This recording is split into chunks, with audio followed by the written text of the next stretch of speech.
So hello everyone and welcome. And this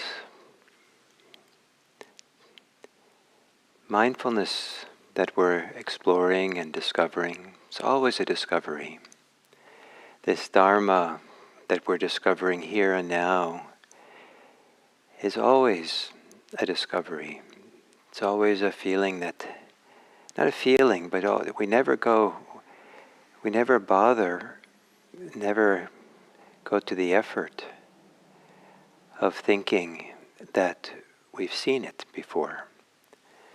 We never have to have the neurons firing that's saying, this is not interesting, or this is too much, this is, not what I was hoping for.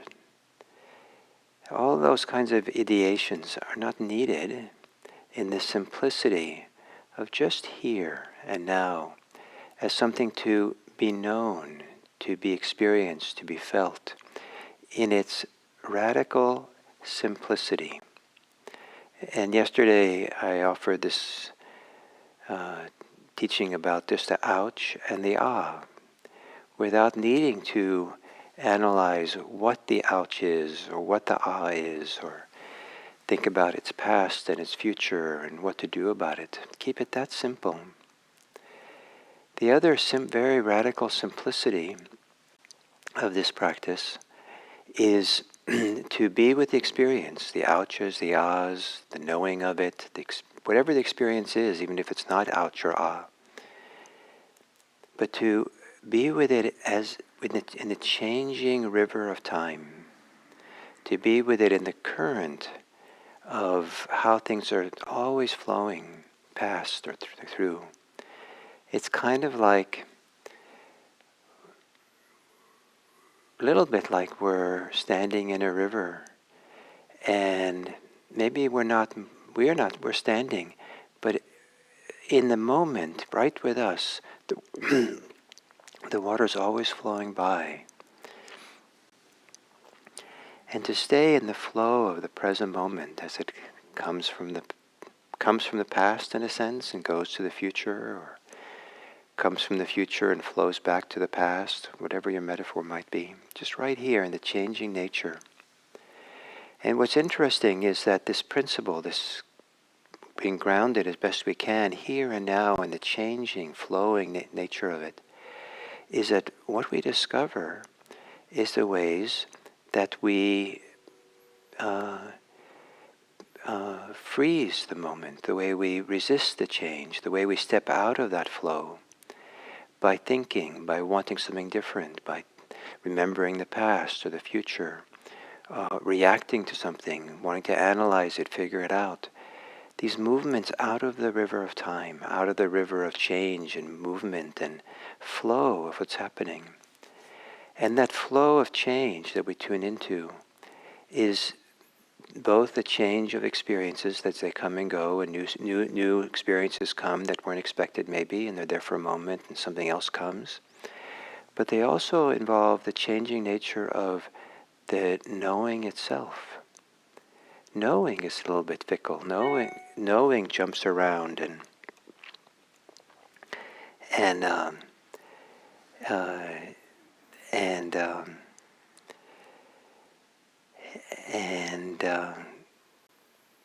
so to kind of be there. So like if you're with your breathing and then you're with some kind of thoughts about the breath or about yesterday's breathing, then the knowing, the awareness has shifted to something else, and there's a sound outside, and the knowing shifts to the sound.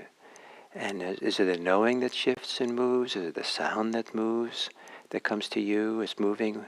What is it that's, the constant moving of the mind, of awareness, of experiences?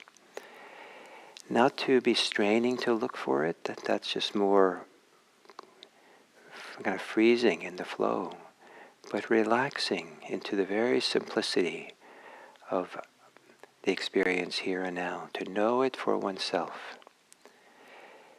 So to assume a meditation posture,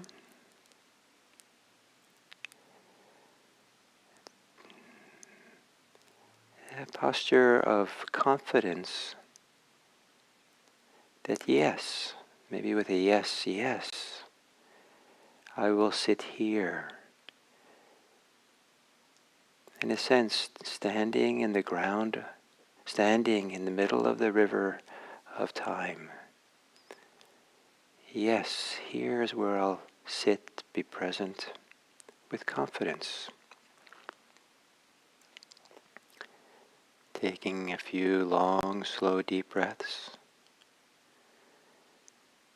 And on the exhales, closing the eyes and settling into this spot here, now.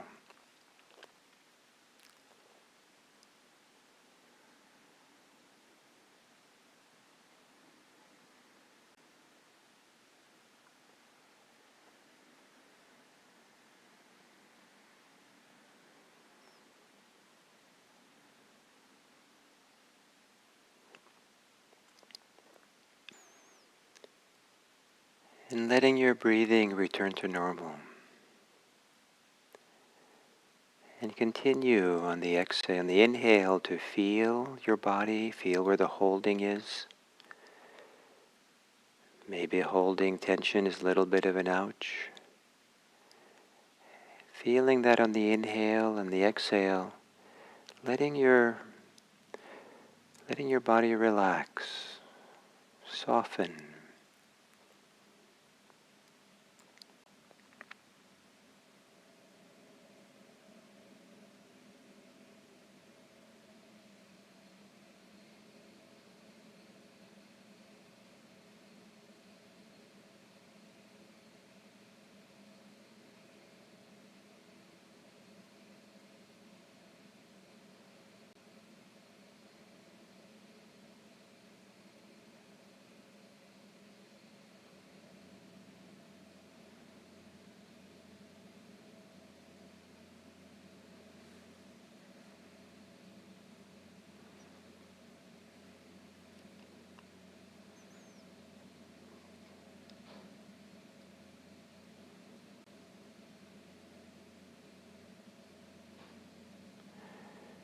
And then quietly, peacefully, calming the mind,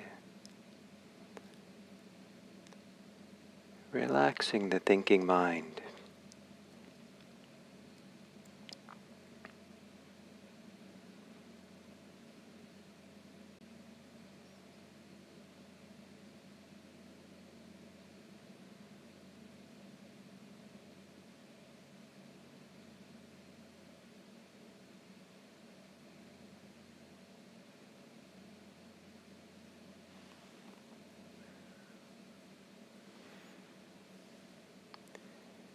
And as you're experiencing your breathing, the breathing itself, the way it's experienced in the body, is a changing experience. To some degree, it's a change that repeats itself, but it's still a changing experience.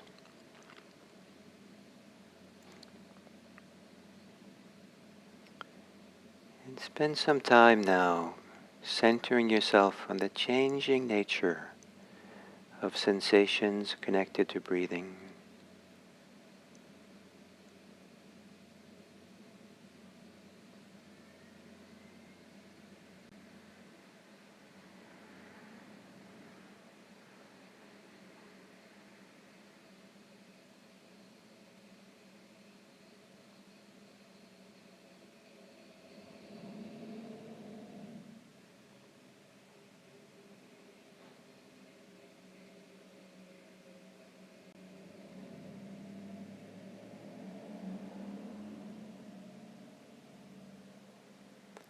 And as you do so, become aware also of the changing nature of what you know, of the knowing itself. That you might know the breathing, the mind might move, the awareness might move to know something else, my voice. And then back to the breathing.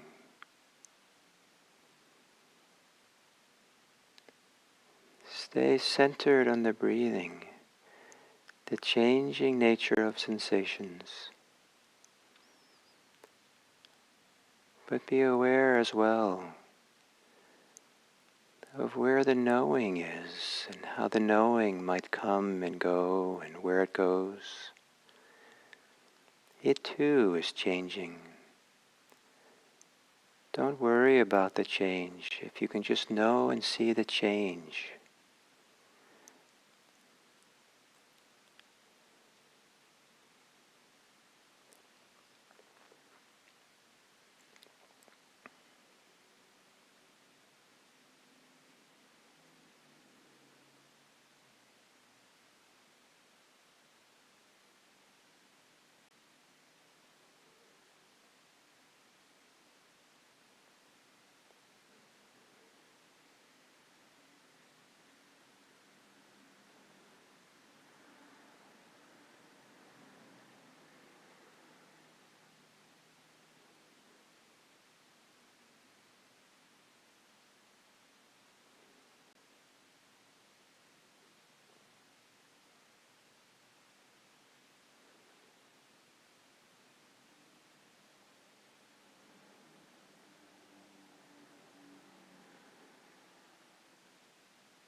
Maybe with your breathing, maybe some other way.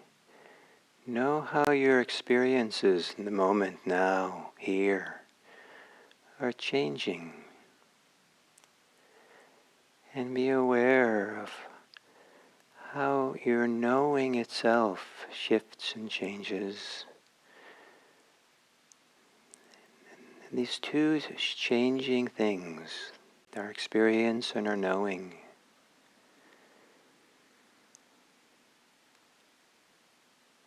relax back into that awareness, alertness,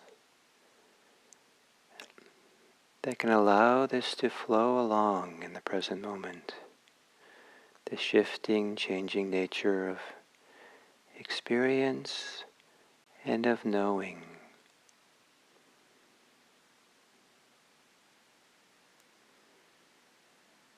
Both are in the flow of time.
What we experience is changing, shifting. The knowing is changing and shifting.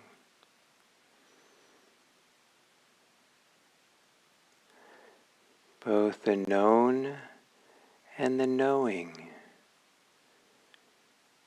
come and go and change.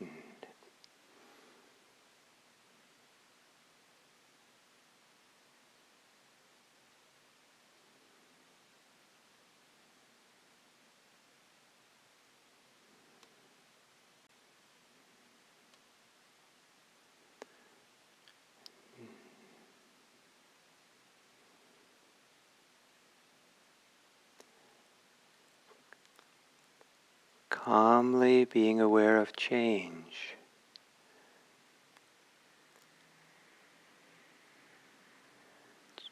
Change of what we know and the knowing itself. And if you're aware of all this with a kind of background awareness or overviewing awareness, they can know what's happening with your knowing. That awareness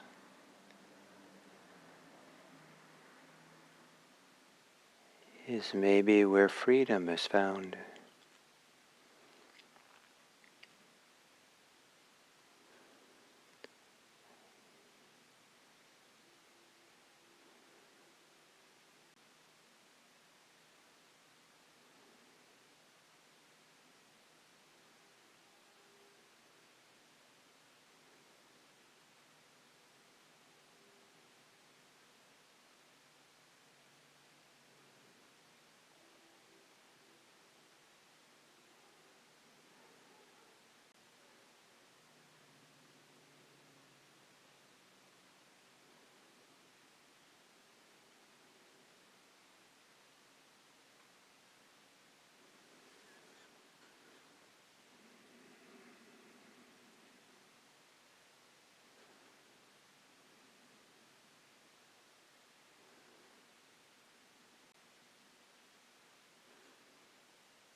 Being aware of change,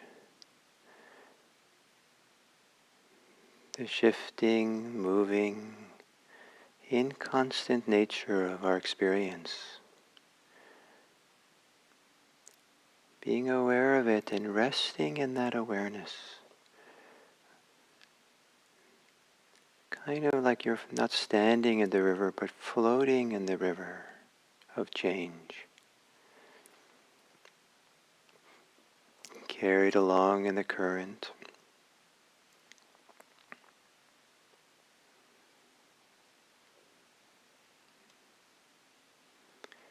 That's where freedom is found.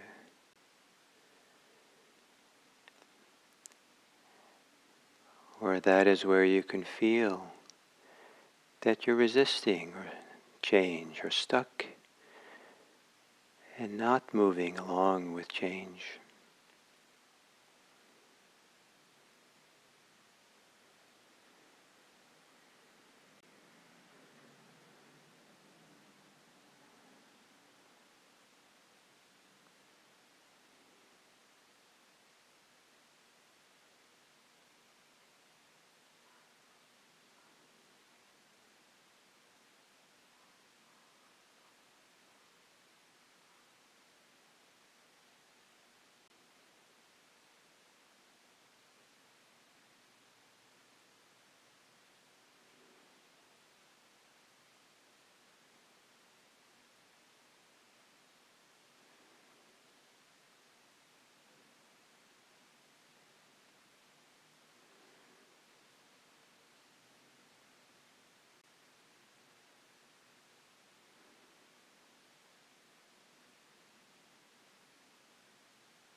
As soon as you know clearly that you're stuck, clearly not in the river of change, at that moment, in a way, you're back in the river. If you trust it, if you allow for it, it's just another moment of knowing that has just arisen.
And as we come to the end of this sitting,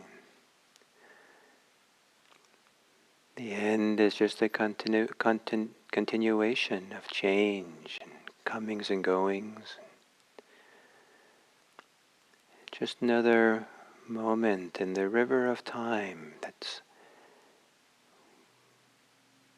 we only connect to in the present.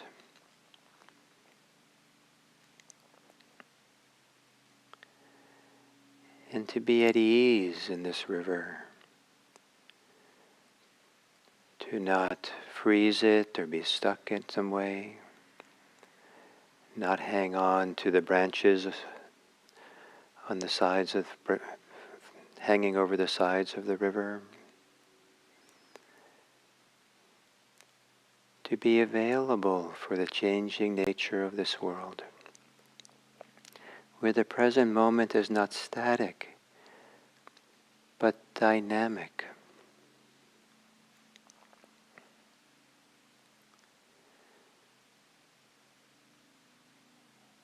To be available and open, receptive,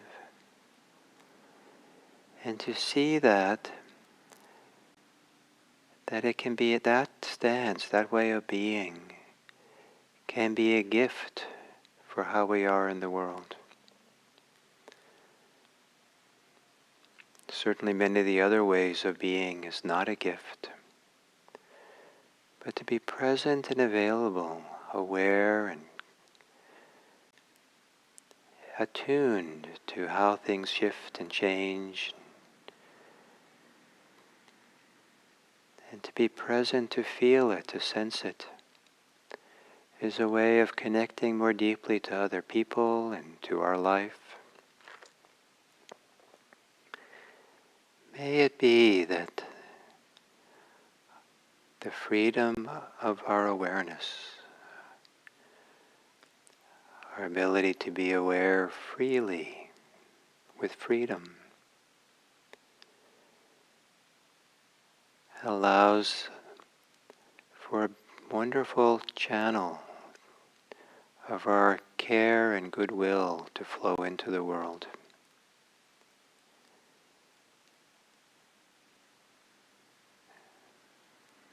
May all beings be happy.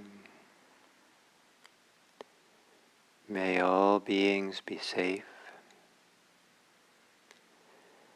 May all beings be peaceful. May all beings be free.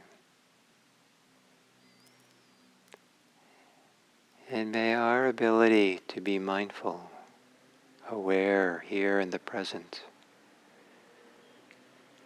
contribute to this possibility.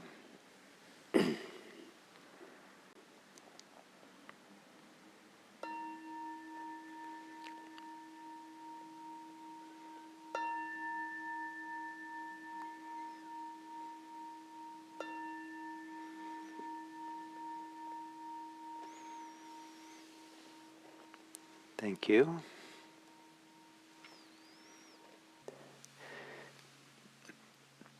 So we come to the fifth and last talk on the characteristics, qualities of the Dharma, the Dhamma,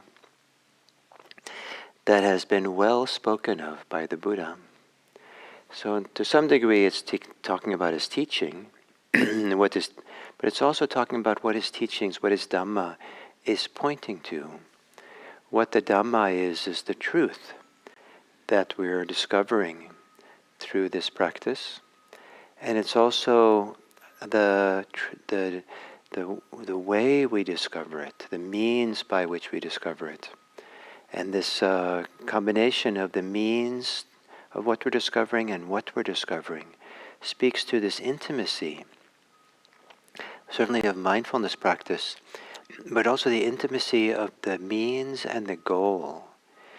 That the goal to be free, to be aware in an open, free, unrestricted way. Not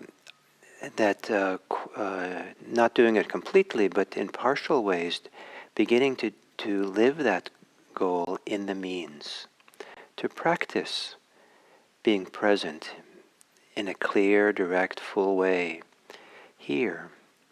And these 5 qualities of the Dhamma that I've been going through this week is the Dhamma which is visible here, that it's now, it's immediate, that it is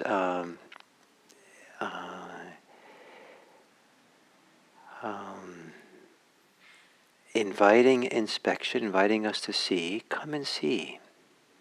So this coming to see, opening to see, the here, now, seeing here now, that's kind of at the heart of what we're doing here. And if we enter this world of seeing, knowing, being present here and now, then we find that something opens for us, an open door or an open current of what's onward leading. We can see a path, we see a movement towards what is wholesome and healthy, where the ah is. We see the ouch, and we can see how clinging and grasping and hate and delusion and ambition is a freezing of time, is a being stuck out, without being in the free flow of time, being free in time, in the flow of here and now. And we feel the ouch of that, and as we see it and be with it, there's at some point we see or intuit or feel there's something, an alternative to that. And that alternative, we get a sense of it, is the possibility of non-greed, non-hatred, non-delusion, non-conceit, non-reactivity, just here in a relaxed, open way. And something begins to flow and to move, where we start flowing in the flow of the present moment. We start being carried by this wholesome, healthy direction of practice of ha. And that this is to be experienced. This Dhamma is to be experienced. And the last quality is the Dhamma is to be experienced directly. Actually, the language is this Dhamma is to be personally experienced by the wise. So, personally experienced by the wise. So we're talking about something that, in a sense, only you yourself can really experience, know for yourself. So I don't know if it's the best examples, but maybe only you know that you're hungry. You can tell people, and maybe you can give symptoms of it to people, but the experience of hunger is internal to oneself. The experience of having an itch, people might not know you have an itch, but you certainly can know it. You have to pee. That's something we experience for ourselves. So there might be better examples for each of you rather than what I came up with, but it is some things only we can experience for ourselves. And so there is a way in which this Dhamma is to enter into that world which we can only experience, we ourselves can experience personally. And the way there's ouches and ahs is really something we experience experientially. We can know that for ourselves. And we can know for ourselves whether things are stuck or whether things are flowing and moving. Maybe other people can intuit that looking at how we behave. But this is something to be experienced for oneself, really. So it's kind of almost internal, or this deep, very personal, very intimate involvement with the present moment, with here, and our direct experience. And what we can experience most valuably is not complicated. So this is not an engineering job, it's not some sophisticated analysis, it's not remembering causes and understanding why things happen, or planning out the future and what should happen. It's rather, there's something extremely powerful and freeing about keeping it radically simple in the present moment. The only place where we can really directly, personally know for ourselves how things are shifting and changing, moving, how they appear and disappear, their inconstancy, their impermanence, and not to be straining to see that, but more like resting back into it and seeing the changing nature of the. So this personally experienced by the wise, the experience wise, the wise person is mentioned here, and my favorite definition that the Buddha gives for a wise person is concerned with the welfare of self, the welfare of others, the welfare of self and others, and the welfare of all beings.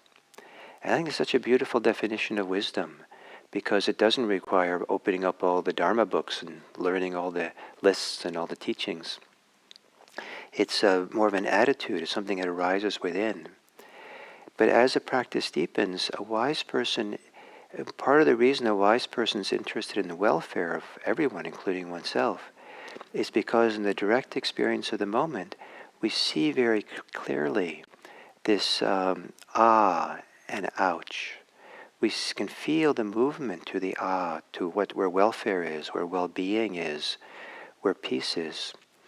And that comes together with seeing impermanence and change, because when we don't see the changing, impermanent, moving nature of reality, we're probably locked on in some way. We've frozen, we've gotten contracted or caught or in some way on something, some preoccupation.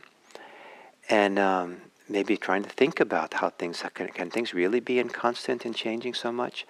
We start thinking about that, we've kind of removed ourselves from the experience, the directness, immediacy of what's changing. And we can feel that movement. We can feel the ouch of that, maybe very, very subtle, but a little bit of strain or tension. And we can feel that there is a way in which the ah comes from coming back into the river of change, of flow and movement and all that. And to see this, it's not an easy thing I'm talking about, so you can't just decide to sit down and do it.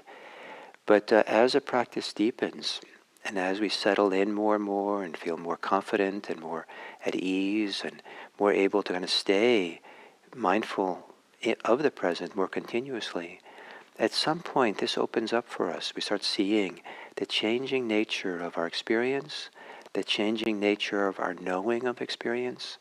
Sometimes we're more aware of how experience is changing, like the breathing sensations are changing. Sometimes we're more aware of how the knowing of it is a changing, moving phenomena. That the knowing operates a little bit sometimes independent of what we have chosen to know, because we start thinking. The mind is kind of the knowing mind knows different things. There's a sound outside, and now we know the sound for a moment rather than for the breathing.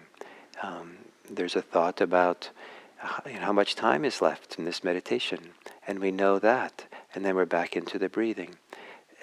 We might be knowing something about the breath, and then we notice that next what we know is we notice that there's some sensation that in that area of the chest where we're doing breathing, but maybe not directly connected to breathing. How did you shift? How did the knowing move there? The knowing changed.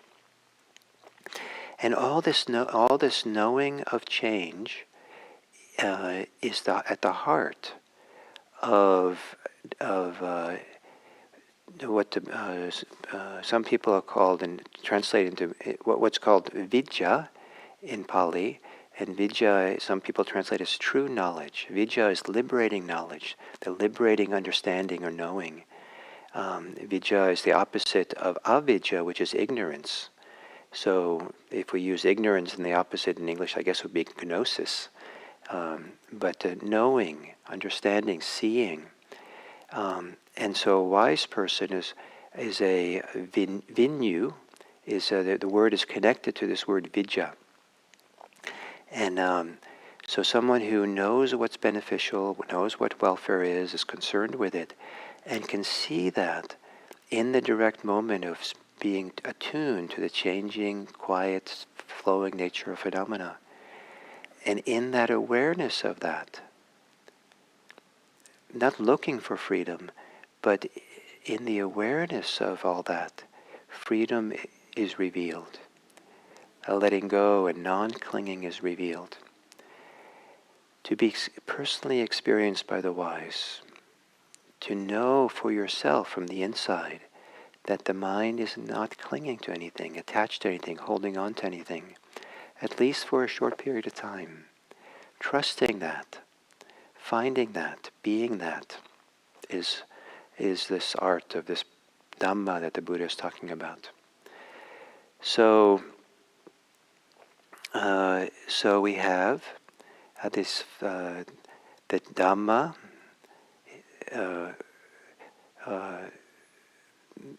Spoken by the Buddha. Well spoken is the Dhamma of the Buddha. It is visible here. It's immediate now. It is to be seen. It is inviting us to seek deeply. It is onward leading, and to be personally experienced by the wise. And in Pali, this is often chanted in Pali, and my Pali chanting is not so great, but I'll offer you my best effort for it. Svakato Bhagavato Dhammo Sanditiko Akaliko Ehipasiko Upaneiko Pachatam Veditabo Vinyuhi. So you have to kind of be generous to the chanting, but that's the Pali. So thank you, and I hope that this kind of teachings about the Dhamma can give you some deeper trust and confidence in the mindfulness. And don't be so concerned about how far you practice or whether what I'm talking about today, this week, is exactly where you are in your practice. But have confidence that doing this practice, it's onward leading. And you're not necessarily responsible for the onward leading nature of it. We are setting the conditions for it by being present and mindful.